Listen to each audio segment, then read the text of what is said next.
الكلمة الآن للدكتور خالد الشير فليتفضل.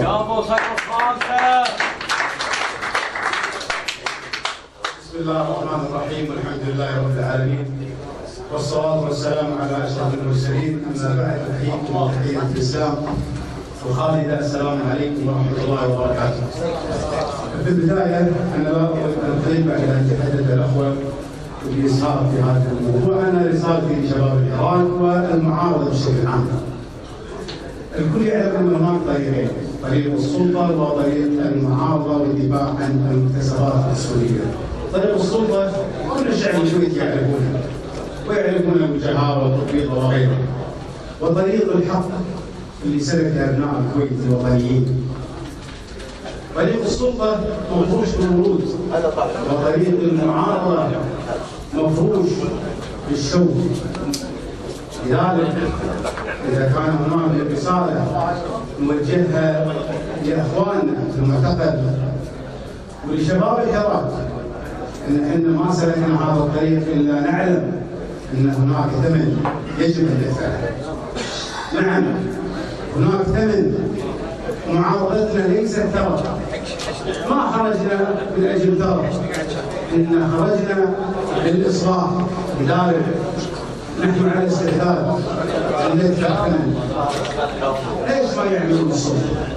نحن على استعداد، والكلام هذا أعتقد وصلوا لنا إخواننا المعتقلين أمس في رسالة 3 مسلم الأوراق من أمام المباحث الجنائية. ونقول لإخواننا المعتقلين ثقوا بالله أن شغلنا الشاغل أنتم، قضيتنا الأولى والأخيرة أنتم. لن نتخاذل، سنعمل طوال اليوم حتى يخرج آخر معتقل. نقول السلطة ومحمد الخالد والتصريحات المالية قبل قليل. يا محمد الخالد تعب لمن سبقك، شوف تصريحاتهم وين راحت؟ شوف وين احمد الحمود وين راح؟ شوف وين جاب الخالد؟ وانت باذن الله تمشي من شهر ان شاء الله. إذا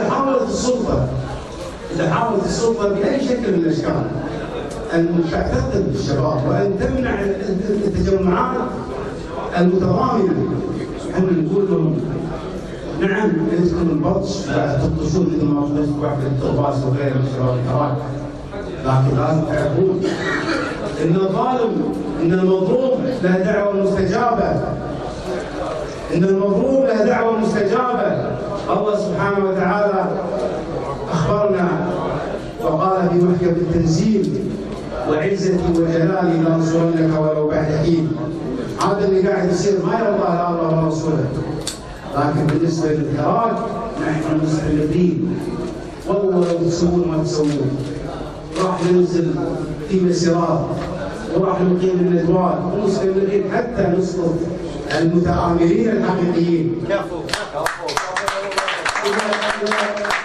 اسمحوا لي بس في آخر كلمة، ودي أوجه كلمة إذا أذنتم لي لفيصل المسلم. نعم. الدكتور فيصل المسلم يسجل له تاريخيا انه هو اول من فعل واوجد نقله نوعيه في العمل البرلماني في محاسبه رئيس الوزراء. الان بعض الصبيان